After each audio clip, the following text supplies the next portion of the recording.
రుద్రాక్ష ధారణ. లోకంలో శివభక్తి కలగాలి అంటే కోటి జన్మ పుణ్యం లభిస్తే కానీ కలగదు అని పెద్దలు చెప్తారు. అటువంటి శివభక్తి మనకు కలిగి శివానుగ్రహం కలగాలి అంటే శివమహాపురాణం కొన్ని నియమాలు చెప్పింది. అవి ఏమిటి అంటే మొట్టమొదటిది భస్మధారణం, 2 రుద్రాక్ష ధారణం, అలాగే బిల్వపత్రములతో శివార్చనము. ఇవి నియమంగా శివారాధనలో వినియోగం చేసుకున్నటువంటి భక్తునికి శివానుగ్రహం కలుగుతుంది అని శివపురాణం తెలియజేస్తూ ఉన్నది. ఇంతవరకు జరిగినటువంటి వీడియోలో భస్మధారణ గురించి తెలియజేశాను. ఇప్పుడు రుద్రాక్షమాల గురించి, రుద్రాక్షల గురించి తెలియజేస్తాను.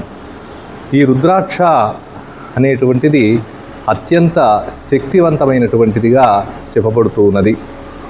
సమస్త గ్రహదోషాలను పోగొడుతుంది.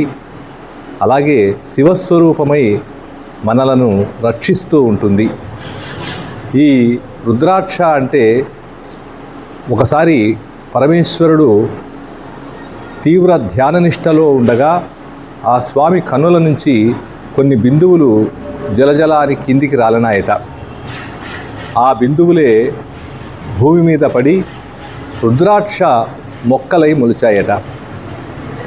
ఇవి మనకు నేపాల్ దేశంలో విస్తారంగా ఈ నేపాల్లో వృక్షాలు మొలుస్తూ ఉంటాయి.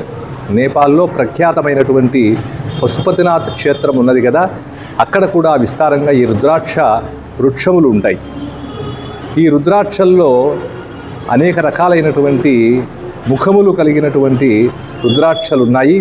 అందులో ఏకముఖి, ద్విముఖి, త్రిముఖి, చతుర్ముఖి, పంచముఖి, షష్టముఖి, సప్తముఖి, అష్టముఖి, నవముఖి, దశముఖి, ఏకాదశముఖి, ఇలా 11 ముఖములతో పాటుగా ఇంకా 13, 15, 18, 22 ముఖములు కలిగినటువంటి రుద్రాక్షలు కూడా దొరుకుతూ ఉంటాయి. సాధారణంగా పంచముఖ రుద్రాక్ష అనేది అన్ని చోట్ల అందరికీ లభించి వినియోగంలో ఉన్నటువంటి రుద్రాక్ష. ఇక ఏకముఖి రుద్రాక్ష అంటే సాక్షాత్తు శివస్వరూపంగా చెప్పబడుతూ ఉన్నది. అలాగే 6 ముఖములు కలిగినటువంటి రుద్రాక్షకు, షణ్ముఖ రుద్రాక్షకు సాక్షాత్తు సుబ్రహ్మణ్య స్వామి వారు అధిష్టాన దైవంగా ఉంటారు. సాక్షాత్తు సుబ్రహ్మణ్య స్వరూపంగా చెప్పబడుతూ ఉన్నది. ఈ విధంగా ఒక్కొక్క ముఖము కలిగినటువంటి రుద్రాక్షకు ఆయా దేవతల యొక్క అనుగ్రహం చేత అవి మరింత శక్తివంతములై వాటిని ధరించినటువంటి భక్తులందరికీ కూడా కోరిన కోరికలు అనుసరిస్తూ ఉన్నాయి. ప్రపంచంలో ఏ విత్తనమునకు కూడా మధ్యలో బోలుగా ఉండేటువంటి అవకాశం లేదు. ఒక్క రుద్రాక్షకు మాత్రమే ఆ అవకాశం ఉంటుంది. ఈ రుద్రాక్షను మధ్య నుంచి దారములో కుచ్చవచ్చును. తద్వారా రుద్రాక్షమాల అవుతుంది. ఈ రుద్రాక్షమాలను పరమేశ్వరునికి ప్రీతికరంగా పరమేశ్వరునికి ధరింపజేయవచ్చు. అలాగే భక్తులు కూడా ధరించవచ్చు.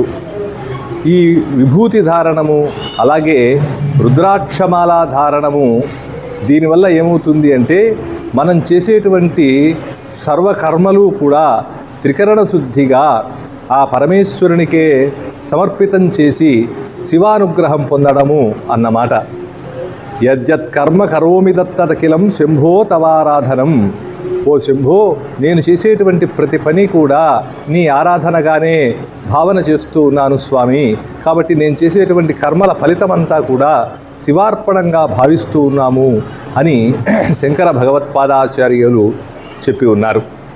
ఈ విధంగా రుద్రాక్షమాలలు ధరించడం వల్ల అనేక ఫలితాలున్నాయి. ఇవి ఎంతో శక్తివంతమై భక్తులను రక్షిస్తూ ఉంటాయి. ఇందాక మీకు మనవి చేసినట్లుగా మన జాతకాల్లో గ్రహదోషాలు సంభవించినప్పుడు ఒక్కొక్క గ్రహానికి సంబంధించి ఒక్కొక్క ముఖము కలిగినటువంటి రుద్రాక్షలు పరిహారంగా తెలియచేయడం జరుగుతూ ఉంటుంది. కాబట్టి ఏ ఏ గ్రహాలకు బాగలేవో ఆయా గ్రహాలకు సంబంధించినటువంటి రుద్రాక్షలను ధరించడము ద్వారా ఆ గ్రహశాంతి కలిగి గ్రహ ఆనుకూల్యం ఏర్పడుతుంది. తద్వారా పరమేశ్వరుని యొక్క అనుగ్రహం కలుగుతుంది అని చెప్పబడుతున్నది.